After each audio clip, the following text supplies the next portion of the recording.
The Midwest is more than just flyover country, it's America's heartland. America's heartland!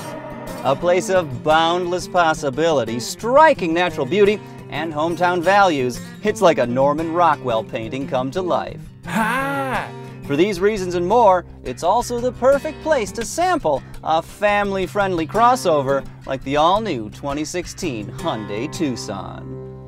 Undoubtedly, the company wants it to make a big splash, but can it keep their sails afloat? Will it sink or swim? Well, appropriately, they invited us out to Minneapolis, Minnesota, land of 10,000 lakes, to put it through its paces, but I gotta say that it might not be the best choice because as a native Michigander, we know a thing or two about water. After all, we've got the Great Lakes, so don't you be lecturing me, Minnesota, you hear me?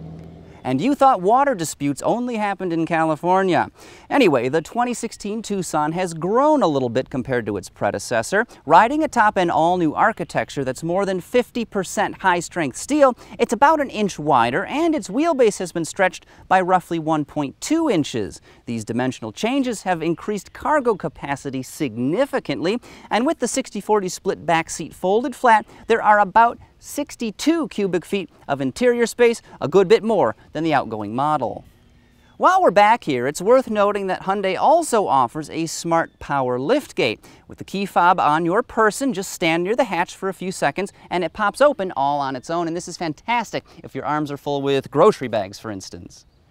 Moving up front, drivers have a couple power plants to choose from. The Tucson's base engine is a 2-liter naturally aspirated 4-cylinder, but the engine you really want is the optional 1.6-liter turbo. It cranks out 175 horses and, more importantly than that, 195 pound-feet of low-end torque, which is important in a vehicle that's designed to haul people and cargo. You also get a more advanced gearbox, a segment-first 7-speed dual-clutch automatic. For motorists residing in areas that receive all 4 seasons, like the Midwest, selectable all-wheel drive is available with either engine. And when you get all-wheel drive, you also receive windshield wiper de-icers, because, you know, weather. In the consumption department, this Tucson limited all-wheel drive stickers at 24 miles per gallon city, 28 highway, and 26 combined, which is not too bad.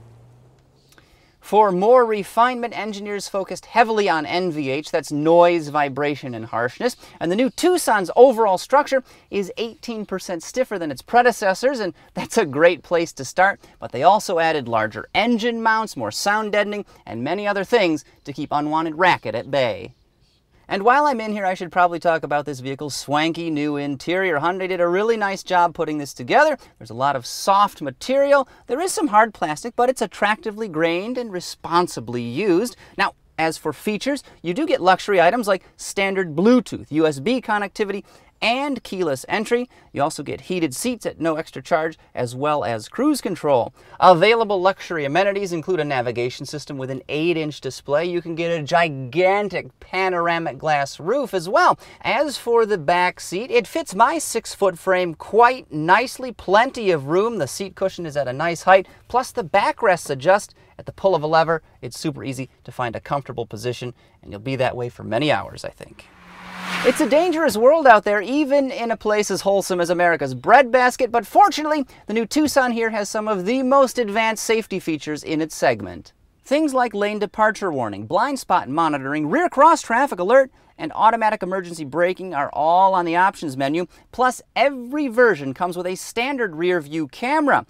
No, I'm not going to put any of those safety features to the test as much as I would like to, but one of the first things you're going to notice when you're driving the 2016 Tucson here with the turbo engine is all the torque that it has. Engineers tune this thing to come on strong at low RPM, particularly in city driving, and you feel every one of those 195 pound-feet. This thing scoots quite well in urban areas, and it's great when you've got a load of people or cargo in the back because you need that torque to get it moving.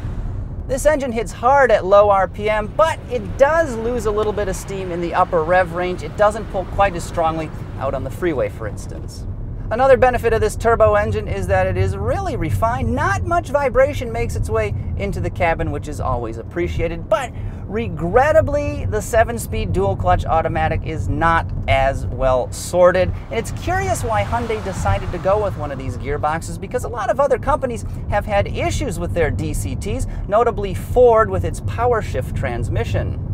I'm sure they went with this unit for fuel efficiency because every automaker fights for tenths of a percent everywhere they can get them, and I'd hazard to bet they didn't use this transmission for performance because it really doesn't seem to shift any faster than what a good torque converter automatic would. Plus, it has a slipping sensation at low speeds. Shifts can sometimes be delayed when you tramp down on the accelerator, and really it's just not worth the trade-off. In my opinion, I would have preferred a regular old automatic.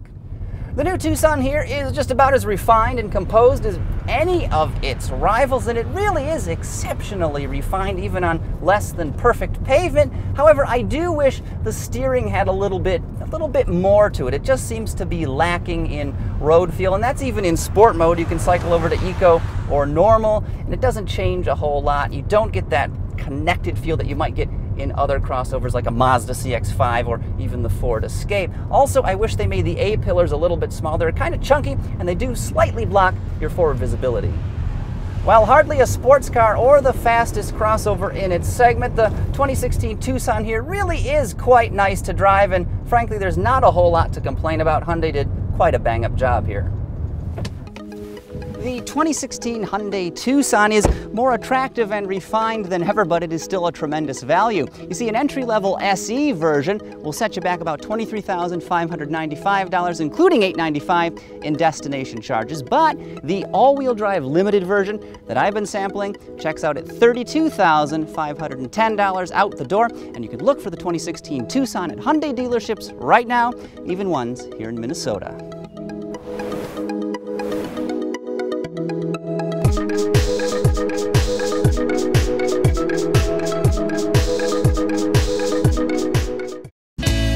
All right, are you ready? Okay, here we go.